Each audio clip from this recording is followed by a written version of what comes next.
Rigdon.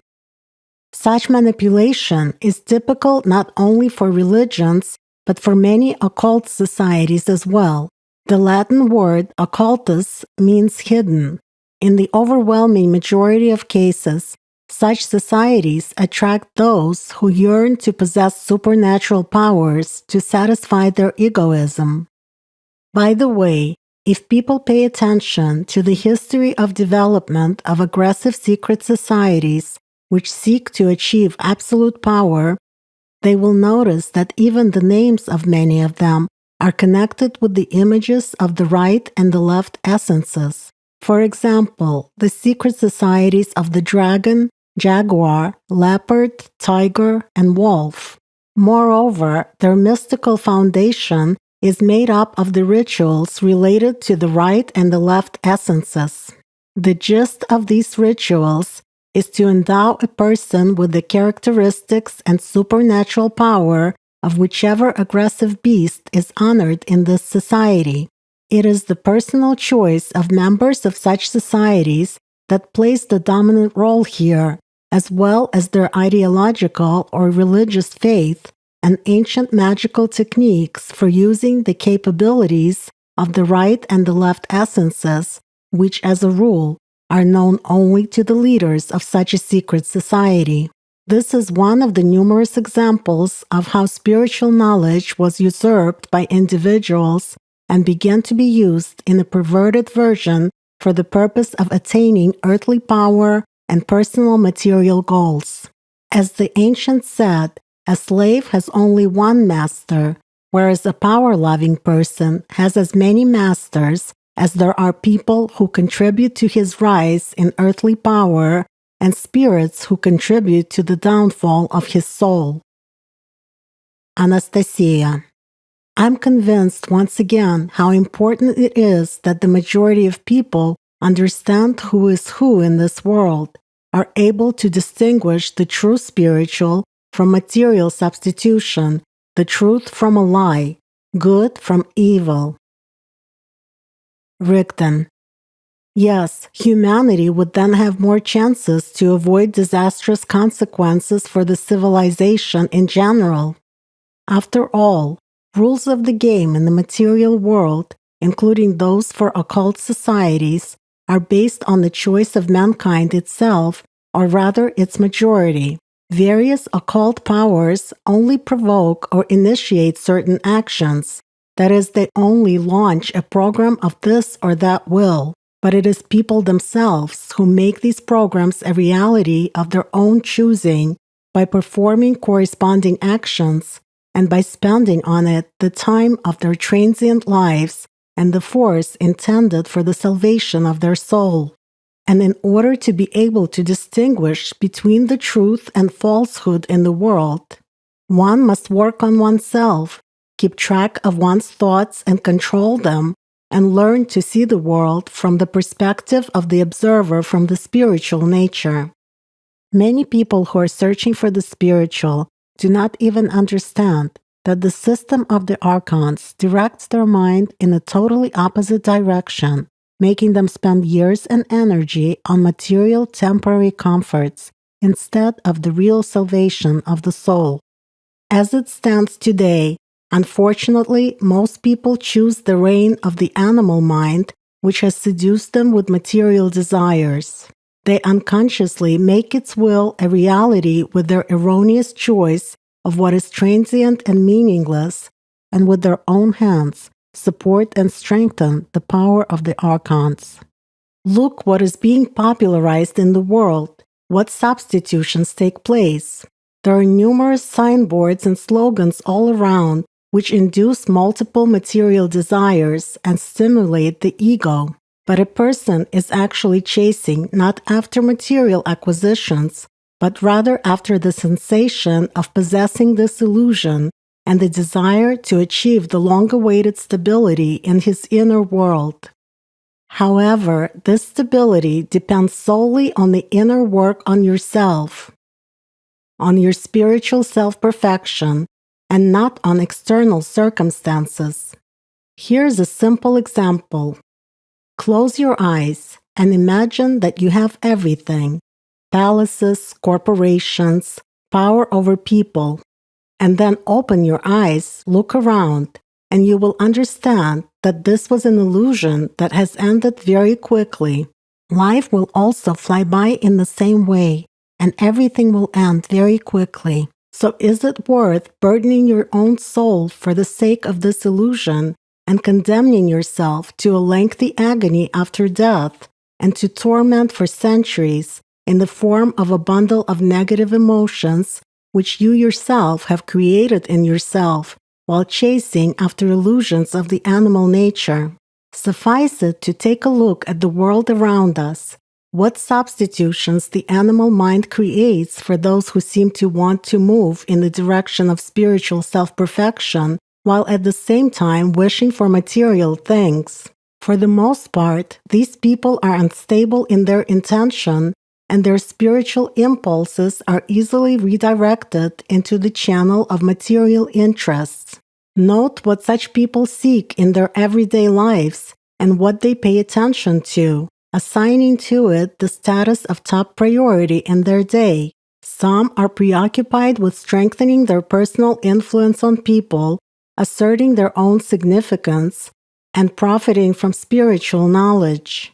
Others are busy cleansing their bodies, arguing themselves hoarse about vegetarianism. Still others are focused on losing weight or practicing different health improvement systems with selfish ambitions and empty inner content. Some people cling to sects or religious movements, once again delighting their ears with false promises of resurrection in their beloved bodies. Others meditate, attracting wealth, luck, happiness, and health. Some, because of the domination of the animal nature and out of foolishness, begin to consider themselves enlightened and competent in many spiritual matters, to combine different meditation techniques they know, mixing the sinful with the righteous. And what is the basis of all this? Pridefulness and affirmation of personal significance in the three-dimensional world, a secret desire of power over someone. Anastasia. Yes, substitutions today take place on a global scale. Suffice it to look at what particular psychotechniques are being promoted in society and popularized by the world media in order to confirm this for yourself. After all, these are mostly the usual methods of archons, so to say, meditations for the masses to attract material benefits. The sad thing is that most people do not even ask themselves why precisely such a material trend is being cultivated. Why is no money being spared to promote such ideas, buying the necessary expert opinions of globally known people?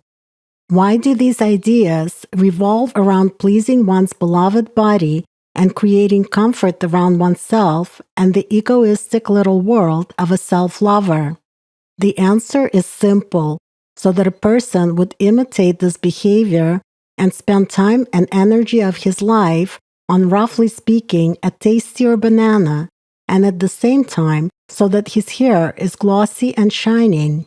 However, like in any deception, nobody explains what consequences await the person later after he has wasted his life like a silly monkey on the search of a tasty banana, and his beloved body will simply die, just like any animal. But he, as a personality, will not escape from his sufferings and will have to pay too high a price for the wasted life. And what is daily spiritual work on yourself? First of all, it is the habit of controlling your own thoughts and not judging other people's thoughts. Man, as a rule, often notices manifestations of the animal nature in another person, but does not bother to pay equally careful attention to himself, does not try to come to know his own reactions to internal and external provocations of the animal nature, and does not find it necessary to work hard on himself in each day. Only by changing yourself internally and working on yourself can you understand the real processes of the visible and invisible worlds and consciously walk the spiritual path. In other words, inner changes must be, first of all, in the person himself. This is the meaning of his spiritual development. Everything else is secondary. The body should certainly be taken care of just like any other machine, but only for the purpose of reaching the goal. No more than that. It is necessary to know and keep in view the true goal of your life, which is spiritual liberation. This is the most important thing for any person. When man begins to know himself, he begins to learn about the complexity of his structure and its purpose. One can say that everything helps a person to make his conscious choice and become a new spiritual being. An important role in this transformation is played by his four main essences. Anastasia. Yes, different nations of the world have quite a lot of information recorded in various rituals, mystic practices, and sacred legends regarding the four essences and the spiritual center. Incidentally, according to different stories, every nation would place these four essences, orienting the front essence towards a certain part of the world. Could you explain this point to the readers? Why did people who inhabited different parts of the globe have their own understanding of this orientation? Rigdon. Generally speaking, the orientation of these four essences, according to cardinal directions, assigning a particular color to them, and so on, depended on local traditional preferences, customs, and common beliefs of this or that people, which were formed for centuries based on the sacred folk tales of their ancestors. For instance, the Chinese considered the south to be the most honorable cardinal direction, so they placed the symbols that corresponded to the front essence towards the south. For shamans of the northern peoples of Siberia, the main direction where they turned their faces, the front essence, during the performance of rituals was usually the north. Whereas for shamans of the southern and the eastern nations of Asia, it was the south or the east. The Indians of Mesoamerica regarded east or west as the main cardinal direction, depending on local traditions of certain tribes. In general, where a person traditionally turns his face while doing a spiritual practice, a religious ritual, ceremony, and so on, is where his front essence is. Certainly, while reading ancient myths, one should understand where there is folklore and where there is real knowledge, because many superficial, confusing things from the human mind were added with time, mainly as a result of a literal understanding of associative examples. But nevertheless, even today, one can find many interesting mentions, including those regarding the secret knowledge about the four essences of a human being. Anastasia. Such knowledge can be found in totemic sources and mythological conceptions of the peoples of Europe, Asia, Africa, and America. Rigdon. Quite right. In most cases, small nations which live on different continents, as a result of their rather long isolation from contacts with representatives of the civilized society, due to unfavorable climate or inaccessibility of their settlements to travelers, were able to preserve the knowledge of their ancestors. In some sense, this saved them, since the civilization had no idea about the existence of these peoples and their cultures. Consequently, their unique knowledge has not been totally destroyed with fire and sword by the latest new religion that was dominant in the world civilization, as was the case with the ancient knowledge of other peoples. Anastasia. Yeah, well, as they say, every cloud has a silver lining. But at the same time, now there's an excellent opportunity to compare what once existed in the past with what we have today, and to ask ourselves the question, why representatives of all the modern religions claim that only they and no one else in the world has spiritual knowledge. If we approach this question objectively and look into it in the state of an expanded perception of the world, it will then become obvious that the knowledge was one and the same everywhere. It's just that people gave different form to it and called it their own. After all, any renewed spiritual teaching was in fact formed consistent with the main secret knowledge that had been given to different peoples in the past. And it is only when priests had altered this knowledge and clothed it into a form of the dominant religion that ideology changed. In fact, they were narrowing perception of the world for nations right up to provoking fanaticism in the masses and thoughtless destruction of the heritage of their ancestors, of all that did not conform to the canons of the new religion. Rigdon, undoubtedly. But here's what I want to point out. Despite such work by the priesthood on the destruction of the spiritual heritage of different peoples and indoctrination of new generations with the idea that all the previous beliefs are apostasy and heresy, basic knowledge about the four essences is present in the secret knowledge of practically all the world religions today. This can be seen from the indirect evidence of what is currently being offered to the masses in the teaching, philosophy, and ideology of this or that religion. It must be understood that priests of any religion will impose on the masses only what is beneficial to them and what will strengthen their power among the people, and not all that knowledge which their predecessors themselves once borrowed from other popular religions. Moreover, priests will never spread among the masses the original spiritual teaching which independently leads a person to spiritual liberation. But it is on the basis of attractive spiritual grains of this teaching that they form one or another religion. When religion itself as an institute of power is formed, much gets reworked in the original teaching and changed for the sake of the religious power of priests. For example, let us take Buddhism.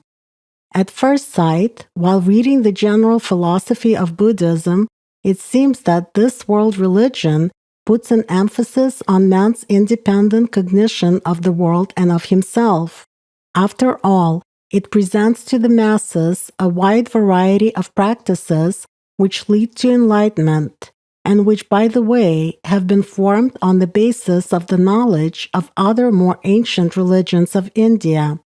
But this sensation lasts only until you face the realities of today in this religion, as well as the priestly structure of this world religion.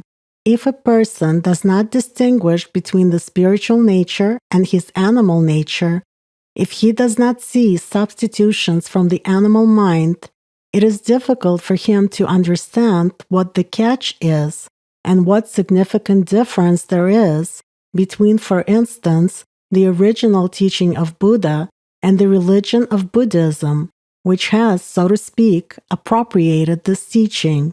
So the four essences of a human are mentioned both in the old Indian sacred tradition and in the Buddhist religious interpretation of Buddha's teaching. Among the supreme knowledge in religious teachings about meditation practices in Hinduism and Buddhism are attainment of intuitive knowledge, superconsciousness.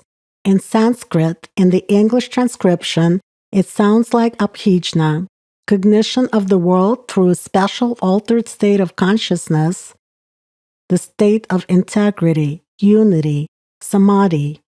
Attainment of intuitive knowledge is interpreted as perception of the truth, the unity of the world, achieving oneness of the five categories: clairvoyance, clairaudience, having supernatural powers, reading other people's thoughts, and the memory of past lives. It is mentioned that an accomplished person is capable of influencing this entire material world right up to the seventh dimension, or as the ancient Indian treatises state, right up to the heavens of Brahma. After all, the path to the heavens of Brahma starts with renunciation of attachment to the 6 worlds of passion of the wheel of life. Anastasia. In fact, this oneness of 5 categories describes the result of work with the 4 main essences and the center, the personality. As a matter of fact, the result of a certain stage of spiritual work of a person is considered here, when these essences are already under his control and the person approaches the state of leaving the 6 dimensions. Rigdon. Just so. Man working on himself, changing and perfecting himself in the spiritual direction, achieves certain effects which give him additional capabilities in knowing the world. Anastasia. Yes, for instance, in the process of mastering spiritual practices, the personality, the center, acquires the ability of clairvoyance, that is, of contemplation with its inner vision from the perspective of the observer of the spiritual nature of any existing forms, regardless of distance and time, as well as of seeing the real essence of an event or a phenomenon. That is really so, taking into account even my practical experience of meditation for more than 20 years, and also the experience of those people with whom I had the honor of learning your teaching and that primordial spiritual knowledge which you have communicated. Such clairvoyance assumes, among other things, simultaneous contemplation of an object in different dimensions, understanding the underlying cause of its appearance, transformation, and so on. Achieving such a state of intuitive knowledge, the person realizes how to control the front essence, which in turn manifests in him the ability to understand and intuitively feel any being from the perspective of the observer from the spiritual nature, and also to make contact with it, regardless of space and time. Rigdon. That is correct. In the religious interpretation of Buddhism, this is referred to as acquiring divine hearing, clairaudience, which allows one to understand people who speak unknown languages and to hear sounds of the world, even at great distances. The thing is that the sound, according to Indian mythology, is a kind of a symbol connected with cosmic rhythms. The one listening to the sounds of the world is the one who knows them and who is able to extract cosmic rhythms. It is believed that everything is interconnected and is permeated with subtle cosmic vibrations. By changing himself and his small sphere, man makes changes in the bigger realm. Anastasia. Well, basically, yes. The person who judges phenomena of the world within the limits of thinking of a resident of 3-dimensional space will perceive it as acquiring divine hearing. Indeed, the knowledge about the 4 essences is reflected in Buddhist philosophical teachings, although in somewhat embellished form. But still, even if we consider the above-mentioned categories, clairvoyance, clairaudience, possession of supernatural powers, reading other people's thoughts, and memory of past lives, it turns out that each of them points at the capabilities of a particular essence. I can judge about this by the practical experience of our group. For example, when we were learning the tunneling meditation technique, which involved work with the back essence, we were actually able to learn about our past and even partially read information about the past lives of our sub-personalities. In the Buddhist philosophy, the acquisition of memory of past lives implies knowledge of your past births and memory of your previous temporary states. Regarding the capabilities of the left and right essences, in our time we had a very good illustrative example, namely the spiritual work of those 4 warriors whom you were teaching the art of the Galia warrior. That was when I realized how a person's control over the left essence reveals in him such abilities as knowing and reading other people's thoughts. By and large, this is not only revelation of such abilities, but also the perception of structures of the subtle world through feelings, and also exercising influence through them. I clearly saw how restraining the right essence with a strict control of your thoughts and certain meditation practices leads to influencing the coarse structures of the world and to the opening of certain supernatural powers, which in fact are a side effect acquired in the course of spiritual development. But most of all, I was impressed by the spiritual fortitude of this group of 4. The acquisition of excellent professional skills did not shake their spiritual intentions, which unfortunately cannot be said about some people with whom I had to work in subsequent groups. Of course, there were different situations, including the ones that brought enlightening learning experience. For instance, 2 years of hard work of my group gave concrete results, but this also exposed the fact that some people from the group, in fact, were not ready to reveal such phenomenal abilities in themselves. Their consciousness was taken over by momentary success, a sense of their own importance and pridefulness. They started to secretly dream of their prospects related to the human world. In general, an imbalance in favor of the animal nature started. And the main thing is that sincerity was lost, as well as the desire of achieving specifically the spiritual goal. There simply began verbal hiding behind noble intentions against the background of evident attacks from the animal nature. Even a small success, in fact, triggered their loss of control over the animal nature. But at the same time, this was a good lesson for those who are able to recognize their mistakes and who adhere firmly to the spiritual direction.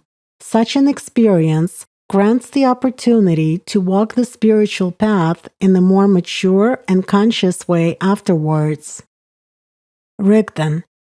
In fact, while going through the stage of learning the right and the left essences, instead of gaining control over them, a person runs the risk of getting under control of these very clever essences if he is tempted by the desire to possess invisible power and control over other people, and as a consequence of getting carried away with it and wasting the rest of his life on achieving a temporary result, having thus lost the opportunity of his liberation, of escape from the circle of reincarnations. This is a kind of a trap for people who hesitate in their main choice. In this regard, there is an interesting parable about a treasure hunt. Once upon a time, a wise man was passing by a village. He told the villagers there that countless treasures were hidden under the ground directly below their main square. Whoever finds them will gain not only wealth, but also they will never be the same again. The villagers rejoiced at this news. There was much debate and lengthy discussions, but finally the residents decided to dig up the treasures together. Armed with tools, they began to dig. However, after a while, when they still had no expected results from their labor, the villagers' enthusiasm began to fade. The first people to abandon the excavations were the ones who talked a lot. Rather than actually doing anything themselves to find the treasures, they only tried to tell others how they should work. These were followed by people who quickly became exhausted by this hard work. They decided these treasures are not worth all this effort.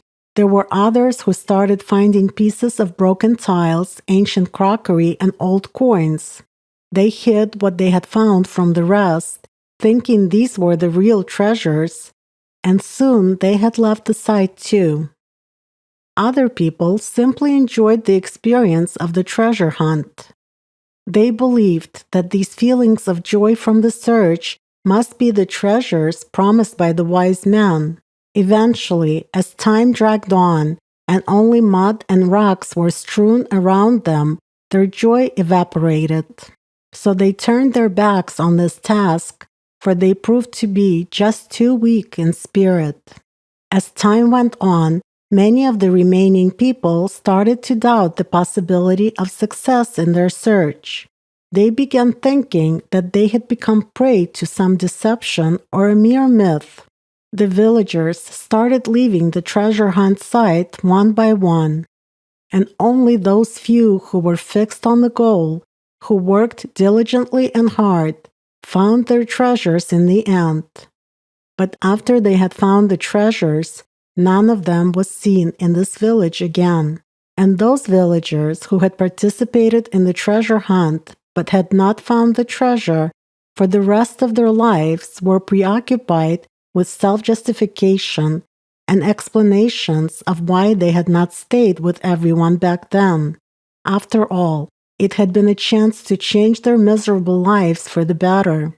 Some of them spent the rest of their lives wandering in the search of that wise man who had originally revealed the secret of the treasure, hoping they could find out what the treasures looked like, where they were now, and how they could be acquired.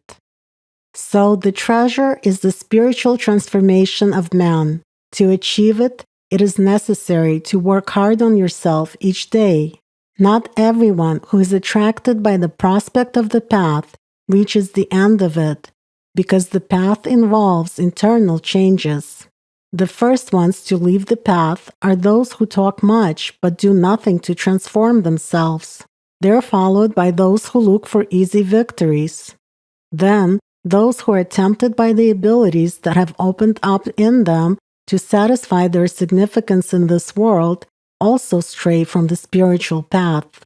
They are followed by those who find pleasure in the very process of searching for the meaning of life, but do not understand themselves, and as a result, they find nothing. Finally, those who doubt themselves and the sage that revealed the spiritual truth to them, and who even doubt the truth itself, also walk away from the spiritual path. All these people interpret the spiritual path in some way which benefits them in this material world. It is only those who walk with pure and sincere intentions right to the end, persistent in their spiritual labor, transforming themselves in each day, only they find their spiritual treasures in life that make it possible for them to leave for another world. The parable teaches us that quite often, while following the spiritual path, people are merely seeking personal successes in this, temporary for them, world, instead of seeking their spiritual treasures, which open to them a way to eternity. Anastasia. Yes, this is the truth of life, which was important not only in ancient times, but also now. Everyone makes their own choice.